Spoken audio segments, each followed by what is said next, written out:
सभी को सादर नमस्ते।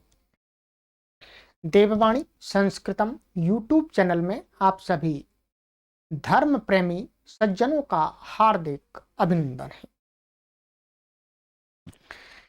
महापुरुषों की जीवनी की श्रृंखला में आज हम स्वामी राम तीर्थ जी के द्वितीय खंड को आपको बताएंगे। गत वीडियो में मैंने भाग 1 में स्वामी राम तीर्थ जी का कुछ जीवन चरित्र आपको पढ़ के सुनाया था। आज उसके आगे का इस वीडियो में हम प्रयास करेंगे पूरा करने का। तो गत वीडियो में हमने यहाँ पढ़ लिया था उनके जीवन में एक अनोखा अनुभव, ये वाला पॉइंट पढ़ लिया था। इसके बाद में पॉइंट मैंने आरंभ करूँगा आज की इस वीडियो में, साक्षात्कार स्वर्णिम क्षण। ठीक है, सभी वीडियोज क्रमानुसार आपको देववाणी संस्कृतम यूट्यूब चैनल की प्लेलिस्ट में महापुरुषों के संक्षिप्त जीवन परिचय, जीवन चरित्र इस नाम का एक कॉलम बना दिया है, उसमें मिलेंगे पार्ट 1 पार्ट 2, फिर आगे जो भी महापुरुषों की स्टोरी हम बताएंगे आपको, जीवन चरित्र, तो वो सारा वहां क्रम से आपको मिलेगा। चलिएगा सुनिएगा ध्यान से। साक्षात्कार स्वर्णिम क्षण। जब कभी तीर्थराम को अवकाश मिलता वे हिमालय की यात्रा पर चले जाते। वहां वे उपनिषदों के पठन मनन में अपना समय बिताते। उन्होंने गंगोत्री और यमुनोत्री की दुर्गम घाटियों को पार किया। सन 1898 1898 में ऋषिकेश के समीप ब्रह्मपुरी में उन्हें आत्म साक्षात्कार हुआ। अपने सभी प्रश्नों के उत्तर उन्हें मिल गए। उनकी जिज्ञासा संतुष्ट हुई। उनके संशय शंकाओं को समाधान की प्राप्ति हुई। उनके संशय शंकाओं को समाधान की प्राप्ति हुई। वे सर्वज्ञ हुए। ये कह रहे हैं सर्वज्ञ हुए, अर्थात उनको जो जानना था वो जान लिया। उनके चारों ओर प्रकाश फैल गया।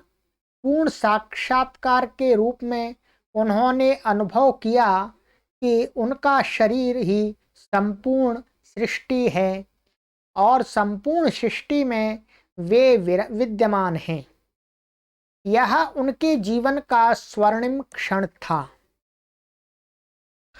अब उनके प्रवचनों में नई स्फूर्ति व ऊर्जा का संचार हुआ। हजारों भक्त उनके प्रवचन सुनने के लिए इकट्ठा होने लगे। एक अज्ञात शक्ति ने उनकी वाणी में नव चैतन्य, नई ऊर्जा व प्रकाश भर दिया था। सभी धर्मों के लोग उनके उद्गार विचार बड़ी एकाग्रता से सुनते थे। आगे चलकर तीर्थराम की इच्छा हुई कि भाव समाधि की अवस्था में उत्पन्न विचारों को लिपिबद्ध किया जाए, माने लिखा जाए। उन्होंने अलिफ नाम से एक उर्दू पत्रिका शुरू की। इसके लिए उन्होंने कॉलेज की नौकरी भी छोड़ दी। नई पत्रिका के लेखन कार्य में उन्हें आनंद आने लगा। गंगा जल की औषधि, ये हेडिंग है, इसका पॉइंट है। लाहौर शहर की जलवायु उनके स्वास्थ्य के अनुकूल नहीं थी। ठीक है, लाहौर उनका जन्म स्थान था। इसलिए वह अपने परिवार के साथ हरिद्वार में रहने लगे। उनके पुत्र मदन गोस्वामी ने अपने पिता के जीवन की एक घटना लिखी है। स्वामी राम तीर्थ जी के पुत्र ने, एक बार हम सब लोग नौका से गंगा पार कर रहे थे। यात्रा के लिए प्रस्थान करने से पूर्व पिताजी ने माँ से उनके पास रखे सभी सोने के गहने दान देने के लिए कहा, और जब माँ ने वैसा कर दिया तभी उसे अपने साथ आने दिया। उस समय मेरा 3 साल का भाई न्यूमोनिया से पीड़ित था। जब नौका नदी के बीच में पहुंची तब पिताजी ने माँ से कहा, क्या मैं इस बच्चे को गंगा जी को अर्पण कर सकता हूँ? माँ ने कहा, हाँ। पिताजी ने बच्चे का हाथ पकड़कर उसे नदी के पानी में डुबोया, फिर बाहर निकाला। नाव में बैठे यात्रियों का कलेजा कांप उठा, परंतु बच्चा गंगा की डुबकी से स्वस्थ हो गया। हम लोग देवप्रयाग पार कर टिहरी पहुंचे। पिताजी और उनके साथियों ने पुस्तकों के अतिरिक्त सारी वस्तुएं नदी के प्रवाह में फेंक दी। पुस्तकों को नहीं फेंका, क्योंकि पिताजी ने उन लोगों से कहा था कि भविष्य में वे केवल ईश्वर का ही स्मरण कर उसमें विश्वास रखें। दूसरे दिन तीर्थराम की स्वामी रामनाथ से भेंट हुई। उन्होंने अपने अनुयायियों को आज्ञा दी कि वे तीर्थराम और उनके भक्तों को प्रति माह 10 रुपये मूल्य का अनाज भेजने की व्यवस्था करें। ये रामनाथ जी ने अपने फॉलोवर्स से कहा। हेडिंग है निष्काम बनो। बिंदु, तीर्थराम सदैव कहते थे, यदि हम अपनी वासनाओं को वश में करके उनसे मुक्ति पा लेते हैं तो हम जो भी इच्छा करेंगे वह अपने आप पूरी हो जाएगी। हमें उसके पीछे भागने की आवश्यकता नहीं पड़ेगी। एक बार वे रात्रि को अचानक उत्तर काशी की ओर निकल पड़े। घना अंधकार था, बारिश हो रही थी और मौसम बहुत खराब था। बीहड़ जंगल, तूफानी जलप्रवाह, गहरी खाई, किसी भी बाधा की चिंता किए बिना वे केवल ओम का उच्चारण करते हुए आगे बढ़ते रहे।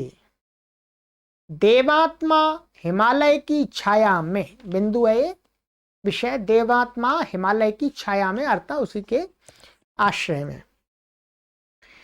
राम तीर्थ 6 महीनों तक हिमालय में तपस्या करते रहे। 1901 में उन्होंने सन्यासी बनने का संकल्प लिया। एक दिन उन्होंने अपना पवित्र जनेऊ उतारकर उसे गंगार्पण कर दिया। तीर्थराम गोस्वामी अब स्वामी राम तीर्थ बन गए। तीर्थ राम अब उल्टा कर दिया, राम तीर्थ। ठीक, स्वामी लगा दिया, सन्यासी बन गए। तो उन्होंने वशिष्ठ गुफा, व्यास आश्रम, त्रिगुणी नारायण, बद्रीनाथ और केदारनाथ में खड़े रहकर कठोर तप किया। सुमेरु पर्वत की चढ़ाई करने के बाद वे मथुरा पहुंचे। स्वामी रामतीर्थ की दैविक तेजस्विता देखकर देहरी के राजा अत्यंत प्रभावित हुए और उन्होंने उनसे अनुरोध किया कि वे जापान में हो रही विश्व धर्म परिषद में भाग लेने के लिए जाएं। जापान में विश्व धर्म परिषद की सभा हो रही थी और भारत का प्रतिनिधित्व करें। उनकी जापान यात्रा की पूरी व्यवस्था राजा ने स्वयं की। ठीक है, तो जापान और अमेरिका में अब उस यात्रा की बात बता रहे हैं। स्वामी रामतीर्थ स्वामी नारायण के साथ जापान के योकोहामा व टोक्यो नगर में गए, जहां पर उनके कई प्रवचन हुए। असंख्य लोग उनके प्रवचनों से प्रभावित हुए, कई लोग उनके शिष्य बन गए। पूर्ण सिंह नामक एक व्यक्ति तो संन्यास दीक्षा ग्रहण कर उनके उपदेशों का जापान में प्रचार प्रसार करने के लिए एक पत्रिका का प्रकाशन करने लगे। जापान से स्वामी जी अमेरिका गए। उन्होंने स्वामी नारायण को ब्रह्मदेश माने बर्मा, श्रीलंका, अफ्रीका और यूरोप के अनेक देशों में भारतीय दर्शन का प्रचार करने के लिए भेजा। स्वामी रामतीर्थ ने 2 वर्षों 1902 और 19 से लेकर के 1904 तक अमेरिका का दौरा किया। वह वहां अनेक नगरों में प्रेरणादायी व्याख्यान दिए। इससे पूर्व अमेरिकी लोग स्वामी विवेकानंद की विलक्षण वाणी सुन चुके थे। स्वामी रामतीर्थ का व्यक्तित्व और उनकी अभिव्यक्ति भी उन्हें वैसे ही गौरवशाली लगे। विदेशी समाचार पत्रों में उनके प्रवचनों की बहुत प्रशंसा की गई। कुछ अमेरिकी लोगों ने एक संन्यास आश्रम की स्थापना की तथा स्वामी रामतीर्थ के भाषणों की पुस्तकें प्रकाशित की। ठीक है, यह in woods of good God realisation 10 volumes उनकी बहुत चर्चित कृतियां हैं। ये 10 भागों में हैं। स्वामी जी को देखने सुनने के पश्चात कुछ लोग मूलतः नास्तिक थे, आस्तिक बन गए। यही नहीं, स्वामी रामतीर्थ के शिष्य बनकर उन्होंने ईश्वर की सत्ता को स्वीकार किया। स्वामी रामतीर्थ चैतन्य की मूर्ति थे। जो कोई भी उनके संपर्क में आता था वह निश्चित ही दिव्यानंद का अनुभव करता था। अमेरिका वासियों में भारतीय दर्शन और संस्कृति के प्रति आत्मीयता व आस्था जागृत करने का श्रेय स्वामी जी को ही है। वे चाहते थे कि भारतवासी जाति भेद और संप्रदाय भेद की संकीर्णता से ऊपर उठकर अमेरिकी लोगों के समान साहसी और स्वतंत्रता प्रेमी बने। उनका मुख्य संदेश यह था कि दुनिया के विभिन्न देशों में रहने वाली मानव जाति एक है, उसकी आत्मा एक है और संपूर्ण विश्व एक विशाल कुटुंब है। निस्संदेह हम कह सकते हैं कि भारतीय संस्कृति की मुख्य परिकल्पना वसुधैव कुटुंबकम यानी पूरा विश्व एक परिवार है में उनकी अटूट आस्था थी। इसी वैश्विक बंधुत्व के भाव को लेकर उन्होंने पूरे विश्व का भ्रमण किया और मानव समाज का यथाशक्ति मार्गदर्शन किया। अमेरिका से स्वदेश लौटते समय वे मिस्र में रुके, जहां एक भव्य मस्जिद में उन्होंने फारसी में भाषण दिया। फारसी भी आती थी उनको, और वहां के लोगों का हृदय जीत लिया। 2.5 वर्ष तक विदेश भ्रमण करने के बाद वे भारत लौट आए। इस प्रकार स्वामी रामतीर्थ स्वदेश प्रेमी ही नहीं, विश्व प्रेमी और मानवता प्रेमी थे।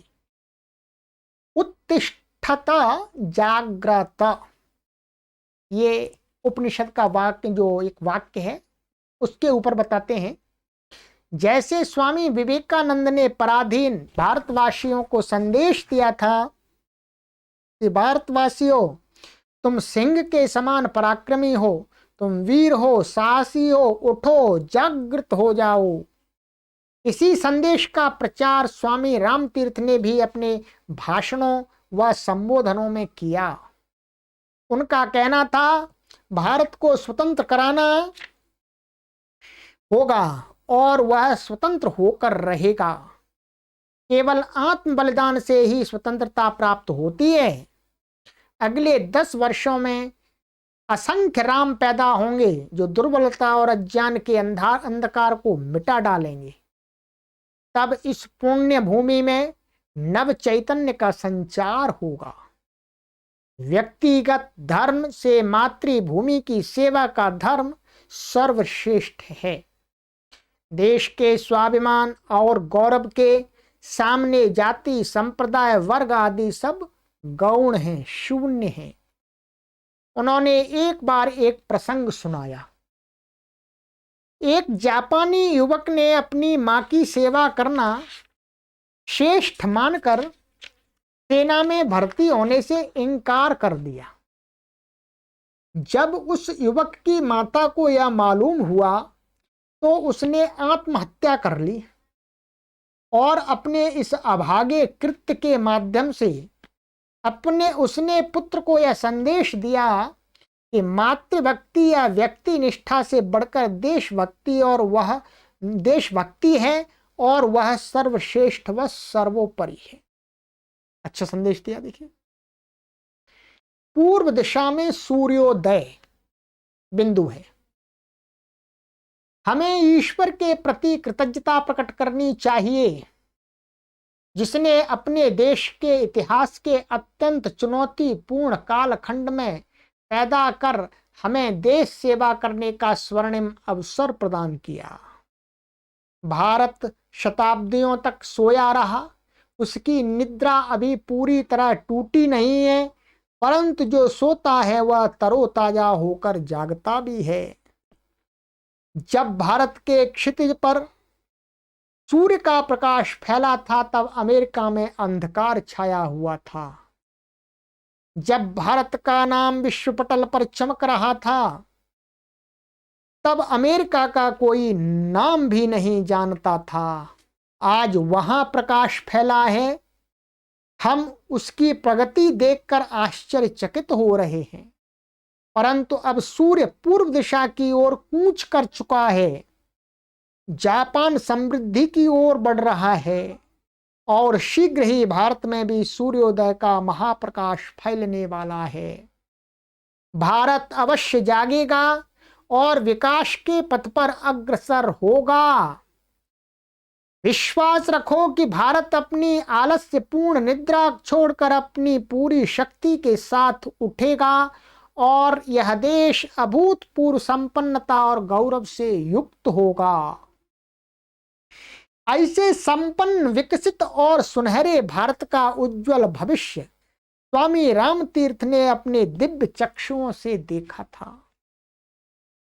विश्व बंधुत्व के पक्षधर। उनके शब्दों में क्या आप कल्पना कर सकते हो कि निकट भविष्य में क्या अभूतपूर्व परिवर्तन होने वाला है? ये उन्हीं के शब्द हैं, उन्हीं के शब्दों में लेखक लिख रहा है। क्या आप कल्पना कर सकते हो कि निकट भविष्य में क्या अभूतपूर्व परिवर्तन होने वाला है? आपको यह सुनकर आश्चर्य होगा, परंतु मैं उसे स्पष्ट देख रहा हूं। भारत, चीन, इंग्लैंड और अमेरिका के बीच मानव निर्मित मतभेदों की दीवारें ध्वस्त होंगी। नव समाज का उदय होगा, उसमें साधु, सम्राट और दलित सभी समान रूप से मुक्त विचरण करेंगे। सन्यासीगण आलस्य में जीवन न बिताकर अपने भिक्षा पात्र को कठिन परिश्रम का साधन बनाएंगे। मानव निर्मित निरर्थक आपसी मतभेद सब मिट जाएंगे। विश्व मेरा घर है और उसमें रहने वाले सभी स्त्री पुरुष मेरे भाई और बहन हैं। उन सब से प्रेम करना मेरा कर्तव्य है। इस प्रकार की विश्व बंधुत्व की परिकल्पना में उन्हें समस्त मानव जाति का कल्याण स्पष्ट रूप से दिखता था। ये स्वामी रामतीर्थ के शब्द हैं। कथाओं के रूप में संदेश। स्वामी रामतीर्थ समाज सुधारकों की आवश्यकता को स्वीकार करते थे, परंतु उनका कहना था कि उनका कार्य मात्र दूसरों का निखार करना, सुधार करना नहीं,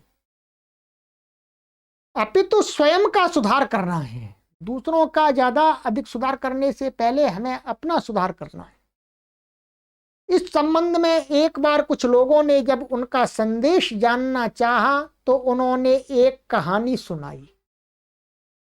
एक बार एक राजा ने राजमहल के सामने वाली दीवारों पर सुंदर चित्र बनाने के लिए 2 चित्रकारों को बुलवाया। उनमें से एक चित्रकार चाहता था कि दूसरा चित्रकार उसका चित्र न देख पाए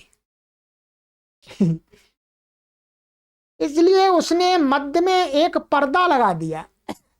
एक चित्रकार 2 दीवालें, ठीक है, 2 दीवालें, एक इधर बनाएगा, परंतु एक ने कहा कि भाई मैं इसको, ये मेरे चित्र ना देखे, ये कॉपी कर सकता है, तो पर्दा डलवा दिया। इसलिए उसने मध्य में एक पर्दा लगा दिया। उसने दीवार पर बहुत ही सुंदर चित्र बनाया। राजा उस चित्र को देखकर बहुत ही प्रसन्न हुआ, परंतु राजा ने सामने वाली दीवार पर उस दूसरे चित्रकार द्वारा बनाया गया चित्र देखा तो वह आश्चर्यचकित ही रह गया, क्योंकि वह चित्र अधिक आकर्षक और सुंदर था। क्योंकि उस चित्रकार ने दीवार घिस घिस कर उसका पृष्ठभाग इतना चमकीला बना दिया था कि उसके सामने की दीवार पर प्रतिबिंब दर्पण के समान दिखाई देता था। ठीक है, ने क्या कर दिया, कोई चित्र नहीं बनाया, उसको घिसता रहा, चमक गया, और दूसरे ने जो चित्र बनाया उसका ही चित्र अब उसमें दिख रहा है और सुंदर दिख रहा है। अरे भाई, हम कभी ताजमहल को देखें तो पानी में देखें तो बहुत सुंदर लगता है, वो उससे भी ज्यादा सुंदर लगता है। ठीक है, या कोई भी वस्तु है, कोई भी मकान भवन है, यदि उसकी परछाई पानी में देखते हैं, स्वच्छ पानी में, बहुत सुंदर लगती है। यह कहानी बतला कर स्वामी जी ने स्पष्ट किया कि महापुरुषों ने जिस जीवन दर्शन को अपने आचरण से प्रकट किया उसका प्रतिबिंब सत्य वृत्त लोगों के मनोदर्पण में दिखाई दे, इसी हेतु मैं कार्य कर रहा हूं। राजा की रत्नमाला बिंदु है। स्वामी रामतीर्थ अनेक रोचक कहानियां बताकर अपना संदेश लोगों के सम्मुख रखते थे। वेदांत में साक्षात्कार क्या है, यह स्पष्ट करने के लिए उन्होंने निम्नलिखित कहानी सुनाई। एक कहानी सुनाई। एक राजा अपने गले में सुंदर मोतियों की माला पहनते थे जो उन्हें बहुत प्रिय थी। अपने आकर्षक सीने पर लहराती माला को देखकर उन्हें बड़ी प्रसन्नता होती थी। एक दिन वह माला खिसककर पीठ की ओर झूलने लगी, जिससे वह राजा की आंखों से ओझल हो गई, सामने पीछे चली गई। राजा को लगा कि माला कहीं गिर गई। उसने उसे ढूंढ निकालने के आदेश दिए। बहुत खोजबीन के बाद उसका जब पता नहीं चला तो राजा बहुत दुखी हुआ। तभी अचानक एक दरबारी आगे आया और उसने संकोच करते हुए राजा के कंधे पर हाथ रखा और माला को सामने की ओर खींच दिया। माला को देखकर राजा चकित हुए। अरे, यह माला मेरे गले में ही तो थी। ठीक उसी प्रकार आत्मा तुम्हारे भीतर है, तुम्हारे पास है, यह तुमसे बाहर नहीं। तुम साधारण जीव नहीं हो, तुम्हें आत्मा की शक्ति पहचाननी चाहिए। यह तुम्हारी शक्ति ही शक्ति है, केवल स्वयं जानो। वास्तव में यही वेदांत को समझना है। स्वामी रामतीर्थ जी वेदांत का अद्वैतवाद पक्ष को मानने वाले थे। ठीक है, बालक और उसकी परछाई, सुख दुख, मुक्ति बंधन, स्वर्ग नरक, प्रिय अप्रिय, ये बाहर की वस्तुएं नहीं हैं, वे हमारे भीतर ही हैं। वे तो हमारे कर्मों के फल हैं। इसे स्पष्ट करते हुए स्वामी रामतीर्थ निम्नलिखित कहानी सुनाते थे। कहानी भी सुनने को लिए अच्छा मिल रही है। एक बालक ने खेलते समय अपनी परछाई देखी। वह आश्चर्यचकित होकर परछाई का सिर छूने का प्रयास करने लगा। परछाई का सिर, वह जैसे ही परछाई को छूने के लिए आगे दौड़ता, परछाई और आगे भाग जाती थी। वह परेशान हो गया। अंत में उसकी माँ ने उससे कहा, अरे मूर्ख, तू अपना सिर क्यों नहीं पकड़ता? जो ही बालक ने अपने सिर पर हाथ को रखा तो परछाई के हाथ भी सिर को छूने लगे। इसी प्रकार अपने असंख्य देवी देवता, स्वर्ग नरक आदि सब कुछ अपने भीतर है। यदि तुम सत्य को पाना चाहते हो तो परछाई को भूल जाओ और अपने ही अंदर आत्मा को खोजने में लग जाओ। स्वयं को जानने व पाने में ही सत्य का साक्षात्कार होगा। और सुंदर है, अद्वैत को मानने वाले स्वामी रामतीर्थ जी अच्छे उदाहरण दे रहे हैं। बुढ़िया और उसकी सुई, एक और इसी से संबंधित कथा सुनाते थे अद्वैत वेदांत के लिए।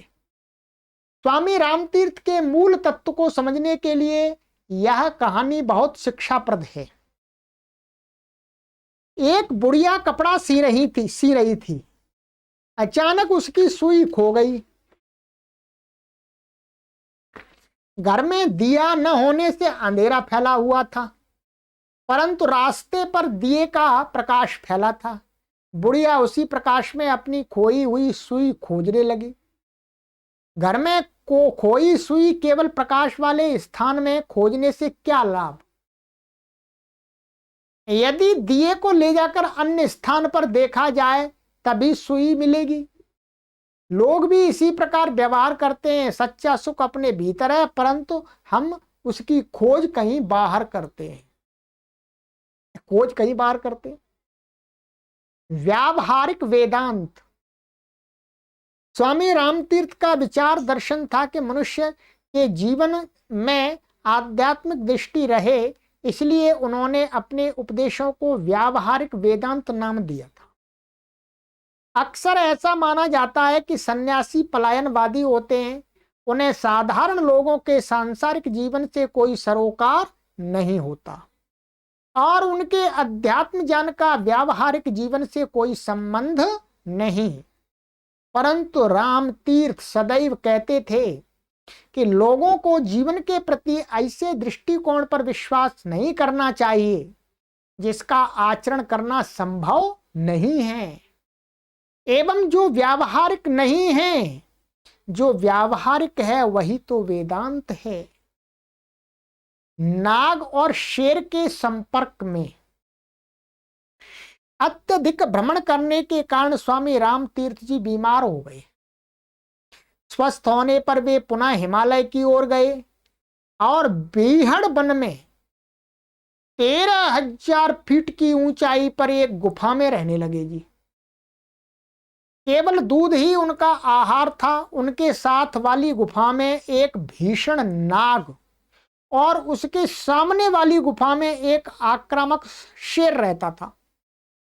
जब स्वामी रामतीर्थ समाधि में खो जाते तब शेर अपनी गुफा से चुपके से बाहर आकर उनके दर्शन के लिए उनके निकट आता, उन्हें निहारता और थोड़ी देर बाद अपनी गुफा में लौट जाता। तीनों ओर से गंगा से घिरे हुए इस स्थान पर टिहरी के राजा ने स्वामी जी के लिए एक छोटी सी कुटिया बनवा दी थी। यहां से थोड़ी दूर पर स्वामी जी के साथी स्वामी नारायण भी रहते थे। वे सप्ताह में एक बार राम तीर्थ के दर्शन के लिए जाते थे। गंगा की जलधारा में विलीन।